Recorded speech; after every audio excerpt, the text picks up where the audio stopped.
Mapagpalang araw, kaibigan. Ito po ang inyong kaibigan kay Kristo o kay Jesus, Brother Manny Bautista. Ano po?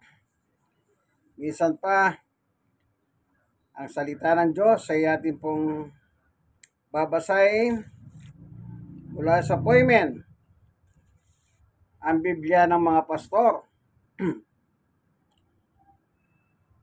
Pero bago tayo papalahot sa pag-aaral ng ating salita o salita ng Diyos, hindi natin salita ng Diyos. Kailangan manalangin muna tayo, ipasa Diyos natin ang pag-aaral. Panginoon Diyos na makapangyarihan sa lahat, samahan mo po kami ng aming pag-aaral, pag-ebanghelyo.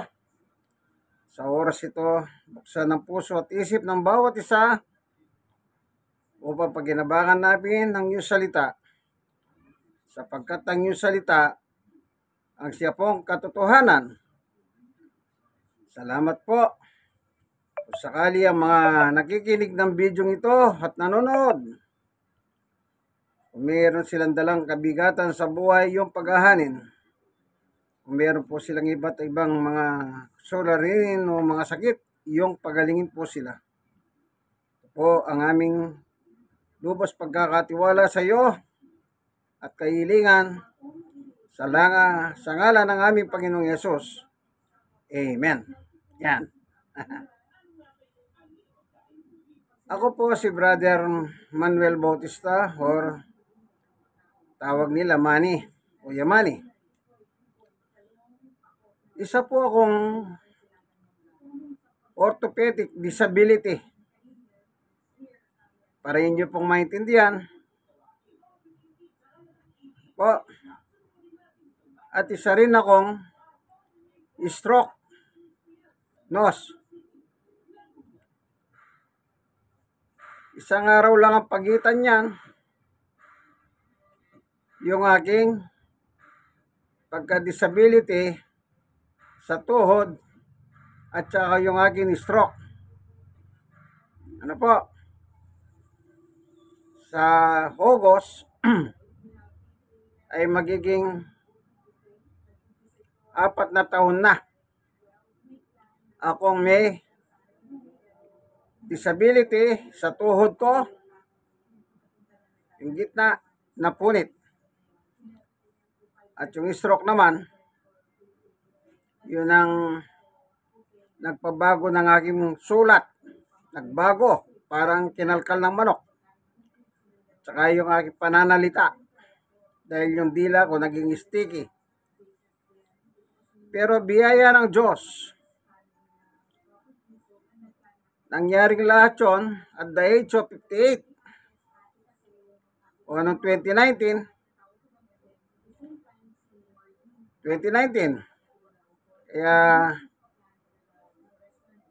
kaya dito po sa 2024 o ilang taon na ba yon? 19, 20, 21, 22, 23, 24. Maglilimang taon na pala. Okay. 2019, 19, 20, 21, 22, 23, 24. Apat na taon, 5 taon na po pala na meron akong kapansanan, disability sa tuhod at saka sa aking stroke. Ano po? At the same time, yung magkaroon ako ng disability at the age of 58, nagsimula na po akong mag-apply ng aking sa SS, partial disability. So binigyan po ako ng SS ng 3 taon temporary pension. Kasi po at the age of 20, nag-employo na po ako sa private sector. Magbuhat noon, nagulog na po ako ng SS. Siyempre, kasama yung kumpanya. Na po. Pero, hindi rin naman po nagtagal kasi nung dumating po ako sa 35 years, natanggal ako sa trabaho. So, nung magkaroon ako ng uli ng trabaho, nagbabayad po ako ng SS ko. Kasi yung kumpanyang napasukan ko, hindi nila ako pinaguhulog. Kaya ako po nagulog ng voluntary. At saka nagulog din ako ng aking PhilHealth. Voluntary din. Ayan. Kaya nung mag-58 po ako, nag-apply po ako ng disability sa SS. Binigyan ako ng 3 taon. So, kung 58 ako, plus 3, magiging 61 na ako. Oh, hindi po ba? Kaya nung magsisenta na ako, sabi ko sa SS, kung pwede na akong mag-retire totally. Sabi ng SS, pinayuhan ako, tapusin ko muna yung aking 3 years. After 3 years, saka na po ako magretiro sa SS. Kasi sobra-sobra na eh. Nung pinakwenta ko kung ilan na yung hulog ko, sobra-sobra na. Yung hinahanap ng SS is 120 months. O yung hulog na 10 taon. Sobra-sobra na po eh. Opo. Kaya sabi nila pwede na. Kaya nung tumungtong po yung ganong edad, tinapos ko lang po yung 3 years. Then, nag-apply na po ako ng retirement. Ika nga. Kasi po, napakahirap pa pong maghanap buhay sa kalagayan ko. Meron ng depresya yung tuhod ko. Pagkatapos, stroke pa ako. Sino pa kaya tatanggap sa akin? Di wala na. Kaya, ayun po, ngayon, tuloy-tuloy na yung pension ko sa SS. Tuloy-tuloy na sa biyaya ng Diyos. At wala na akong trabaho. Wala na akong trabaho. Kaya ang ginawa ko po, nung mangyari po yung disability at saka yung stroke sa akin, ako po ay convert ng Christian.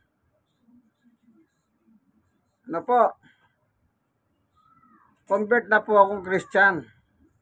So, tuloy-tuloy po ang paglilingkod namin sa Diyos ng aking sambahayan at very active ako.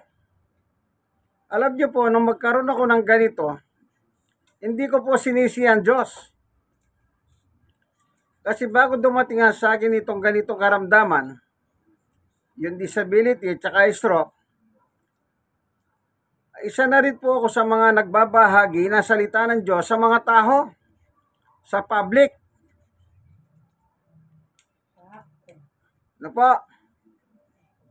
Meron po ako regular na mga house Bible study. Meron din po akong pangangaral sa mga palengke o sa mga matataong lugar. Lagi po ako nagsishare ng Word of God. Sa madalit salita, nung mangyari sa akin ito, hindi po ako nagalit sa Diyos o nagtampo sa Diyos. Hindi gaya ng ibang tao. Meron po ako na-interview, nadahanan ko, stroke din siya.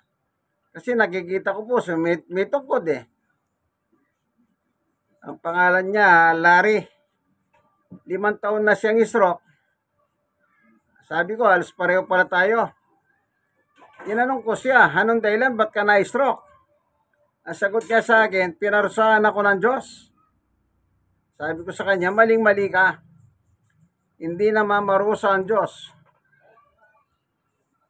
Hindi pinaparusahan ng Diyos ang tao.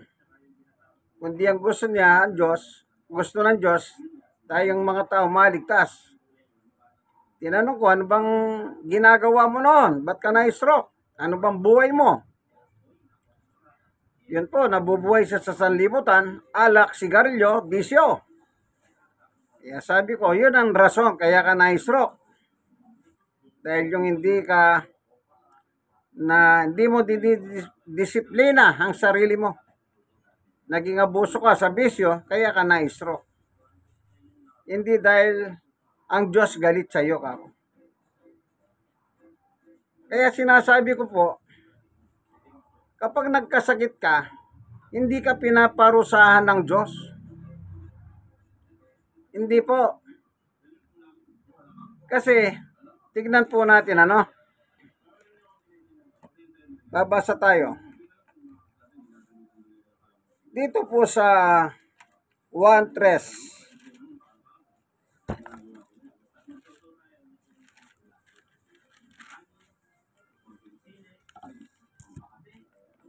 17.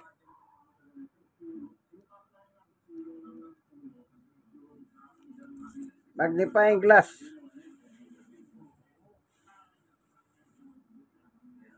Isinugo ng Diyos ang kanyang anak, si Jesus. Hindi upang ngatulan ng parusa ang sanlibutan. Ang sanlibutan po tayo, tao, kundi upang iligtas ito sa pamamagitan niya. O, kita niyo po? Sinugo ng Diyos si Jesus dito sa ating mundo. Hindi upang parusahan po tayo. Kayong mga nanonood ng video, baka sabihin nyo, ay pinaparusahan ako ng Diyos. Ay, hindi ka. Hindi totoo yan. Hindi ka pinaparusahan ng Diyos. Kung meron ka mang kapansanan o nagkaroon ka ng kapansanan, hindi po. Maliwanag ang sabi ng Biblia.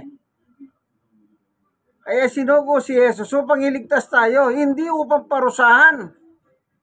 Gaya na sinabi nung nakausap ko, yung Larry, sabi niya, pinarurusahan ako ng Diyos. Hindi po. Wala pong purpose para parusahan tayo ng Diyos. Ang gusto ng Diyos, iligtas tayo. Oh, ano pa? Si Pedro naman, ang sulat ni Apostol Pedro.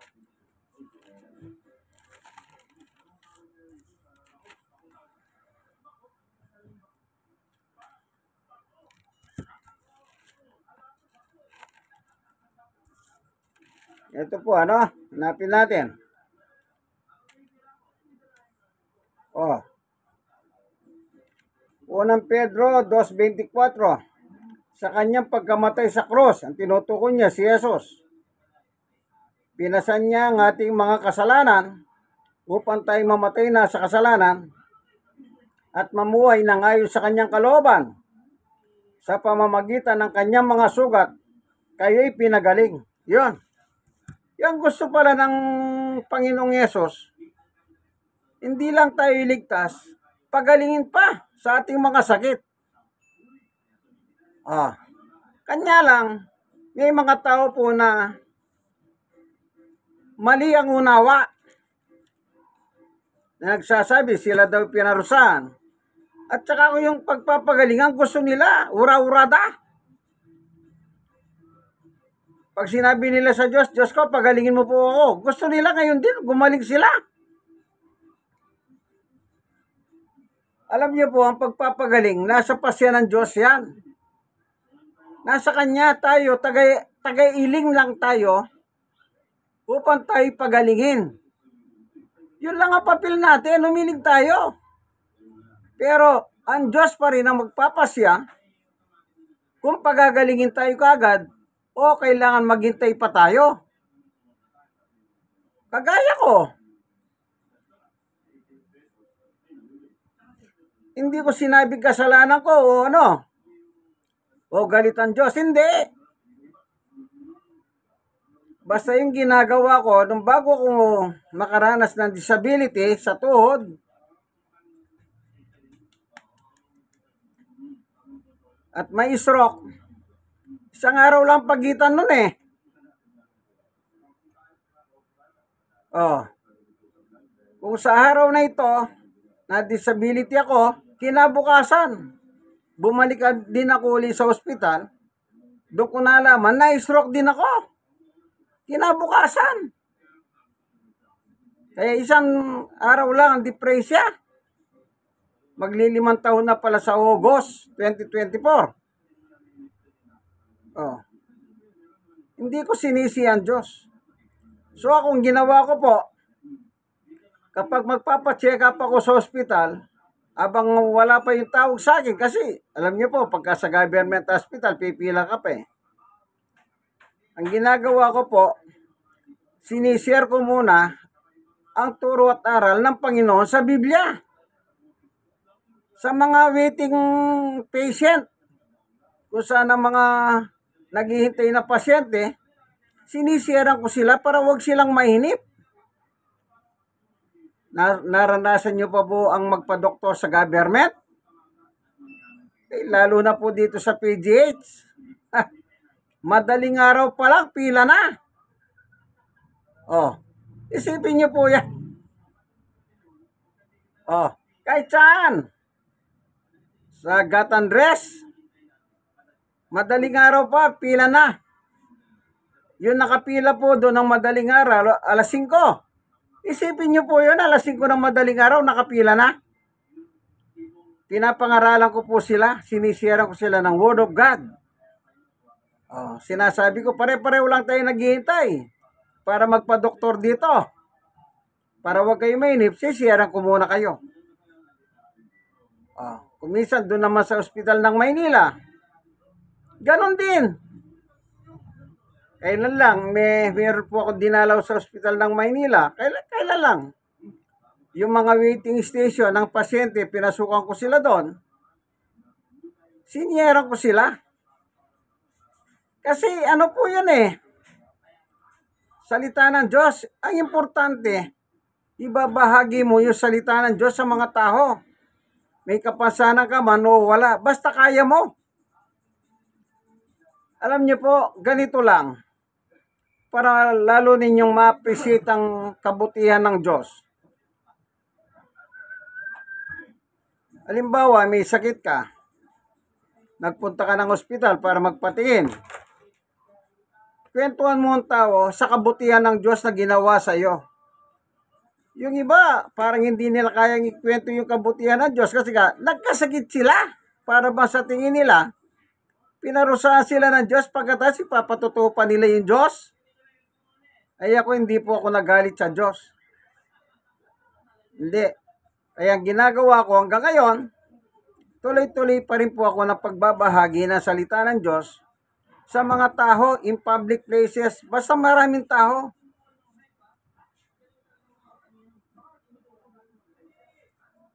Mabibidyoan ka, wag kang ganyan, naka-open to. Ba para ka palang ano ah? Ha? Kasi May sapi ka ba? hindi pinulot ko to. Nagula ka na pa gano'n.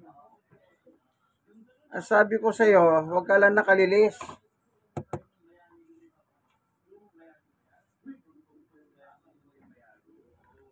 Pati ka naka-mic pa. Malakas naman ang boses ko eh.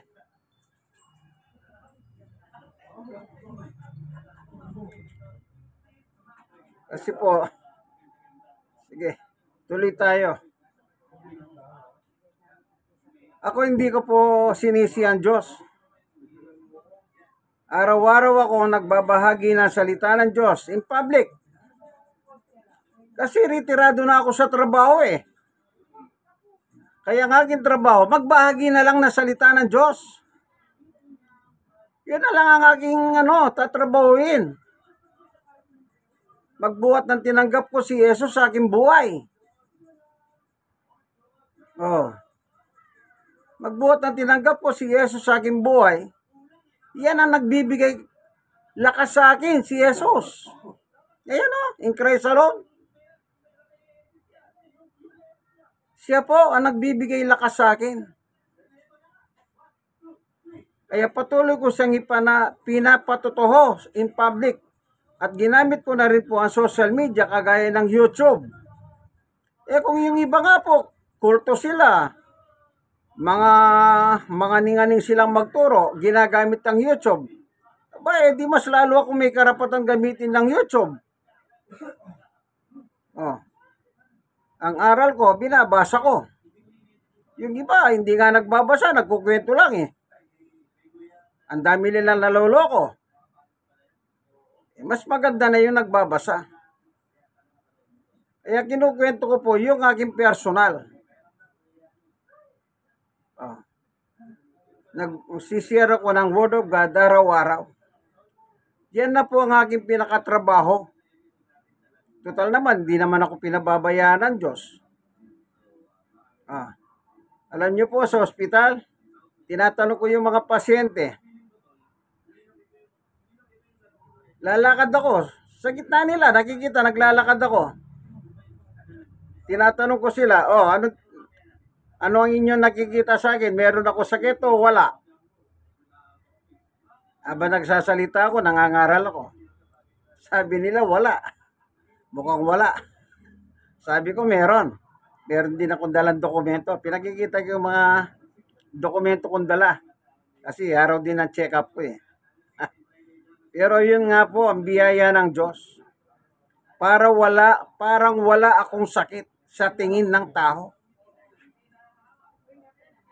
Kaya tuloy-tuloy po akong nagbabahagi ng salita ng Diyos sa kanila. Tuloy-tuloy po ang pagbabahagi ko salita ng Diyos sa kanila. Bakit? Yan na lang ang trabaho ko eh. Nagretiro na ako sa pag-iempleyo. Nagpe-pension na ako sa SS. Ano magtatrabaho pa ako? Ang edad ko ngayon, 62, sa August, 63 na ako. Ito na lang ang trabaho ko. Kaya, retired na ako bilang empleyado. Dito na ako. Sabi ko po, alam nyo, no? Dito na ako mamamatay. Kung mamamatay man din ako, mas mahinam na mamatay ako na nagpapatuto ng salita ng Diyos. Bakit? Maganda pong ipatutuo ang Diyos. Kahit maraming nagagalit kung minsan. Kasi hindi po maiwasan at sasagasaan ng mga paniwala ng bawat isa. Kaya meron nagagalit. Pero hindi dapat kang magalit. Kapag nasagasaan yung reliyon mo, halimbawa, magbasa ka ng Biblia. Tignan mo yung mga sinasabi kong galing sa Biblia. Hindi yung nagagalit ka sa akin. Hindi, magbasa po tayo. Sabi nga alam niyo po, dito po sa pahayag, tignan natin. Masama bang magbasa ng Biblia? Pero bakit sa ibang reliyon po, pinagbabawal nila magbasa ng Biblia? Pahayag 1:3. Pinagpala ang bumabasa ng aklat na ito. Kita nyo po? Mapalad ang bumabasa ng aklat na ito. Pagkatapos sasabihin ng ibang reliyon, huwag kang magbasa. Kami lang ang may karapatan. Wala pong ganyanan. Kaya sinasabi ko po, magbasa kayo. Kung ano yung sinabi ko dito sa Biblia, kung di nyo kursunada, basahin ninyo ang Biblia ninyo. Tignan nyo kung tama. Hindi yung nagagalit kayo. Sanay naman po ako sa ganyan eh. Yun nagagalit. Tandaan nyo po, kaya kayo nagagalit, sinusulsulan kayo ni Satanas, itinutulak kayong magalit. Doon sa mga nagsasalita ng katotohanan tango sa Biblia. Ako po, hindi ako nag-iimbento, nagbabasa ako. Kaya sabi ko po sa inyo, sanay ako mangaral in public. Lagi ako may dalang Biblia kahit saan ako magpunta. Ang purpose, bakit ko ako may dalang Biblia, para kapag mayroong pagkakataon, sinishare ko ang mga tao. Sinishare ko ang salita ng Panginoon. Yung iba, meron po akong naranasan sa isang ospital. Huwag ko nang i-mention yung pangalan. Pinagbawalan ako ng gwardya. Alam niyo po ba, nagalit yung mga pasyente. Ano sabi ng pasyente? Demonyo yung gwardya na yan eh. Naririnig ng gwardya, tinawag siyang demonyo. Hindi ba masakit yun? Pero merong ospital naman po na nagsisira ko ng Word of God at merong gwardya doon, meron pang pulis eh. Kala ko pagbabawalan ako. Alam niyo po ba yung gwardya at yung pulis, nakikinig sila sa loob ng ospital doon ah. Oh. Alam niyo po yung salita ng Diyos, unlimited.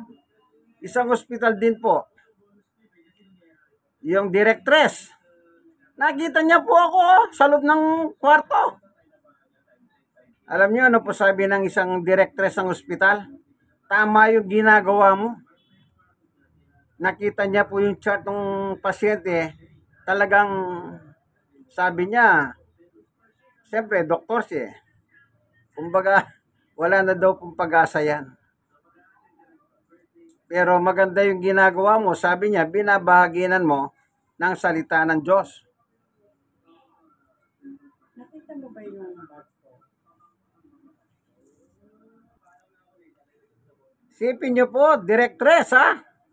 Sabi niya, mala na lang Diyos ang kailangan. Kaya magandang ginagawa mo. Oh. Ang salita ng Diyos. Minsan sa isang bahay na pinuntahan ko po, meron siyang paupang bahay, yung Bible study ko, stroke patient din siya. Ang pangalan niya, baby. Meron siyang border. Nagkataon, Muslim pala po yun, babae. In-invite namin siyang makinig na salita ng Diyos. Actually po, nakakapag-Bible study na rin ako sa mga iba't ibang may kapansanan na kagaya natin. Gusto ko dumami nga sila eh. Meron na rin po akong ilan-ilan. Ngayon, nasabi ko sa Muslim, magagalit ka ba ako kung salita ng Diyos ang pag-aaralan natin? Kasi alam ko po yung kalibre ng mga Muslim eh, meron nagagalit. Ang sagot ng Muslim, hindi. Hindi. E di, nagpatuloy po ako ng pagbabahagi ng salita ng Diyos sa kanila. Ang akin lang po kahilingan sa inyo, no? Buksan nyo lang po ang isip ninyo. Huwag nyo pong isara. Parang payong, nakakita na po ba kayo ng payong? Pag yung payong hindi mo ginagamit, wala kang pakinabang. Pero pag umuulan o maharaw, pag binuksan mo, yun ang pakinabang. Ibig sabihin, buksan nyo lang po ang isip ninyo. Huwag kayong magalit. Kasi yung galit, itunutulak ka ni Satanas na maging masamang tao. Yung mabait, kaya nakagawa ng masama dahil nagalit. Anong sabi nila? Ang bait-bait niya, ba't siya nakagawa ng ganyan? Ang dahilan, ginalit siya. Napuno na. Sabi ni Satanas, sige na. Kaya yung galit po, pagtulak ni Satanas sa tao yan para gumawa ng masama, ang tao. Nung nakaraan po, tinatawag nila akong kalbo raw ako. Kalbo naman talaga ako. Meron pa nagmumura. Pinababayaan ko lang sila. Basta ako tuloy-tuloy lang akong magbabahagi ng salita ng Diyos. Ano po? Tuloy-tuloy lang. Kasi yun na po ang aking trabaho ngayon. Ang magbahagi ng salita ng Diyos sa tao. At biyaya naman ng Diyos. Alam niyo po ba noong panahon ng pandemic? Naalala niyo po ba yung pandemic? Ako po, hindi ako minto. Bawat barangay na puntahan ko, lagi nakasarado ang mga barangay. sinisita po ako. Sa totoo lang, sinisita nila ako. Saan daw ako pupunta? Ng mga miyembro ng barangay. Sabi ko sa kanila, mangangaral ako sa bahay na yan. Yun ang biyaya ng Diyos. Meron po akong babasahin, ano? Masama bang mangaral kapag pandemic? Naalala niyo po ba nung nagkaroon ng pandemic? Sinara yung mga simbahan. Kaya sabi ng mga tao, pati simbahan pinasara. Ewan ko kung meron sa inyong ganyan. Pero talagang maigpit ang gobyerno noon. Kasi po, maigpit din ang pandemic noon sa kabagsikan. Pag tinamaan ka ngayon, bukas patay ka. Ganon po kabagsik si Mr. COVID-19. At nanganak pa. Yung uling-uling anak niya, Delta. Pero salamat sa Diyos. Umina ng umina. Ano po? Dito po babasahin ko . Kaya po sabi ko, hindi ako pwedeng tumigil. Kung sakali man, hindi ako patuloy ng barangay, hindi ako magagalit sa kanila. Kasi, trabaho po nila yun. May mga bahay na pinupuntahan ako, pinupuntahan ko sila. Hindi sila pumupunta sa akin. Mismo bahay nila. Natatawa ko . Doon pa lang sa bungad. Pastor, alcohol muna. Alcohol. Kulang na lang paliguan nila ako ng alcohol. Sabi ko, inumin kaya natin tong alcohol. Para bang yung alcohol makaka-prevent. Bakit ang daming namatay? Okay. Basahin ko, bawal bang mangaral? Ito po. Kaya dyan mo makikita ang kapangyarihan ng Diyos . Dito po sa Lucas 21, meron nakalagay sa 13. Ano po nakalagay? Ganito. Iyon ang pagkakataon ninyo upang makapagpapatuto tungkol sa akin. Sabi ni Jesus. Kailan nangyari yan na sinabi ni Jesus na yan ang pagkakataon ninyo upang magpatutuho kayo tungkol sa akin? Tignan natin sa verse 11. Sabi ni Jesus, ula ito, ula. Magkakaroon ng malalakas na lindol, tagutom, at mga salot sa iba't ibang dako. Yun. Yung salot sa iba't ibang dako, yun po yung COVID-19. Buong mundo binalot ng COVID-19. Ang tao noon takot na takot. Bakit po sila takot na takot? Ay ba, halimbawa sa pamilya 5 kayo. Pag lalabas ka, yung 4 mong kasama sa pamilya, sila ang kalaban mo. Anong sasabihin ng 4? Huwag kang lalabas. Kasi po, sa bagsik ni Mr. COVID-19, pag tinamaan yung isa, pag uwi niya, delikado yung 4. Hindi po ba noong araw, panahon ng COVID-19, pag nabalitaan nila sa isang bahay, merong isa, yung buong barangay, iko-quarantine nila. Or kaya, kung 5 kayo sa bahay, lahat kayo kukunin kayo. Dadaling kayo sa quarantine area. Di po ba ganun nangyari? Pero sa biyaya ng Diyos, yung lahat ng pinuntahan kong bahay, alam niyo po ba, anong nangyari?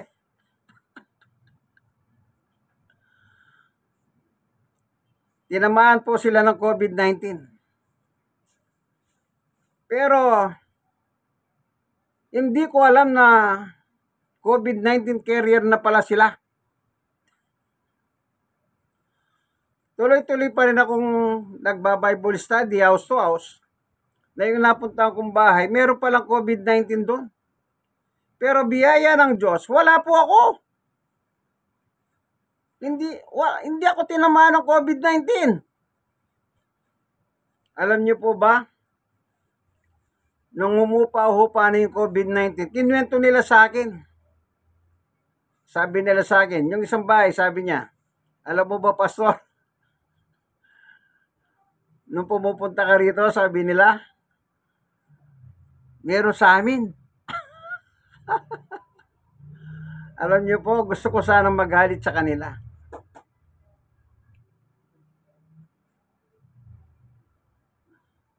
Gusto ko sanang magalit. Pero hindi. Ang sabi nila sa amin, hindi lang kami lumabas. Nagkulong kami sa bahay. Uminom kami ng luya, kalamansi. Nagdadasal, sabi nila. Yun ang patutuon nila sa akin. At saka yung, hindi nila ako tinatanggihan. Siyempre, yung salita ng Diyos, yun ang mabisang gamot. Kaya sabi ni Jesus, magkakaroon ng salot. Ula yun eh. At pagkatapos na magkaroon ng salot, ang sabi ni Jesus, yun ang pagkakataon ninyo upang ipatutuho ninyo ako. Kasi po, si Jesus lamang ang makakatalo kay COVID-19. Kaya yung pamilyang napuntahan ko na tinamaan ng COVID-19, wala naman pong namatay sa kanila.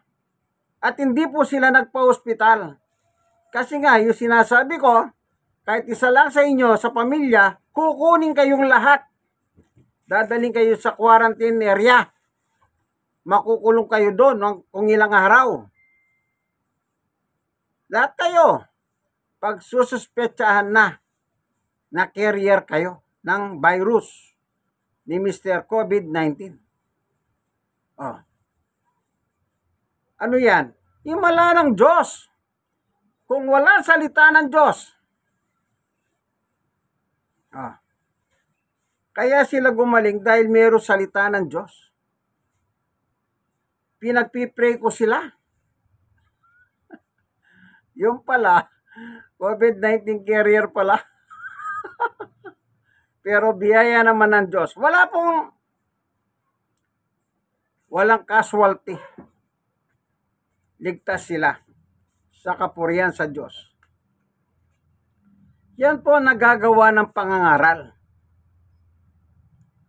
Dito po sa amin, si Sister Baby, nakaranas siya ng sintomas. Alam niyo po ba, nung ginawa na, suhob. Siyempre, may prayer yon. Prayer at saka suhob. Oh. Pero wala naman po tinamaan sa amin. Eh bakit? May salita ng Diyos eh. Ganyan po ka-effective yan, ang salita ng Diyos. Kaya dapat, imbis na magalit po kayo, tanggapin nyo. Kung ano yung nakasulat, binabasa naman, wala naman po tayong binabago, dinadagdag. Kapag nagagalit kayo, galit ni Satanas yan, gagawin kang kriminal ni Satanas. Para magalit ka, pag nagalit ka, maaaring papatay ka dahil sa galit mo. Naalala nyo pa po yung mga pelikula? Kapag may yung bida, tinutukan ng barilo, ng balisong, anong sinasabi ng bida? Baka itulak ni Satanas yan. Yung balisong. Baka kalibitin ni Satanas yan. Di po ba gano'n sa pelikula? Sa reality, totoo yan. Sino bang gusto pumatay ng tao? Wala. Bakit siya nakakapatay? Yun na po. Sabi ni Satanas, sharein mo na. Nung mangyari na, anong sabi nung nakapatay? Nagdilim ang aking isip. Babranat po ni Satanas ang isip mo. Magiging madilim siya. Hanggang sa gagawa ka ng masama sa iyong kapwa. Kaya hindi kayo po dapat magalit. Ano? Dahil yung galit, birada ni Satanas yan. So maliwanag po sa salita ng Diyos. Ako sinishare ko po yung patutuho ko sa inyo.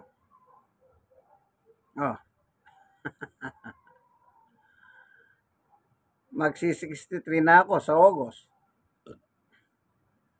Retirado na ako sa trabaho. Tama na. Kasi po, at the age of 20, nag-employed na po ako. Oh. Alos buong buhay ko, empleyado ako. Panahon naman para maging empleyado ako ng Diyos sa langit. Eto. Sa Kanya ako nagtatrabaho ngayon, sa Diyos. Anong sweldo? Lahat ng kabutihan ng Diyos, karanasan ko, kasama ng pamilya ko. Eh bakit? Siyempre, pag binless ako ng Diyos, kasamang mabibless yung nasa ibaba ko sa laylayan. Hindi lang po ako ibinibless ng Diyos, pati yung nasa ibaba ko. Mahal ko sa buhay. Kasama po sila sa blessing ng Diyos sa akin. Kaya ngayon, ang aking boss, ang Diyos. Ako po ang empleyado. Ano po? Kaya wag po kayong magagalit. Yang galit, nagtutulak sa masama yan. Ano po? Minsan pa, ito pong inyong kaibigan kay Jesus, Brother Manny Bautista. Yan po, in Christ alone, no?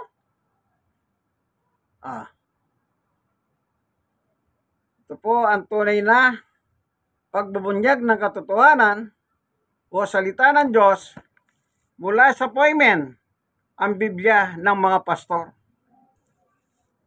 Panginoon Diyos, salamat po sa iyong turo at aral sa amin na pinapatutuho mo sa amin na kung ikaw ang ipapatutuho namin, tunay na hindi kami mabibigo kundi magtatagumpay kami sa aming buhay.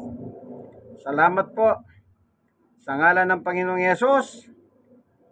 Amen and amen. Minsan pa kaibigan, like and share. Ano pa?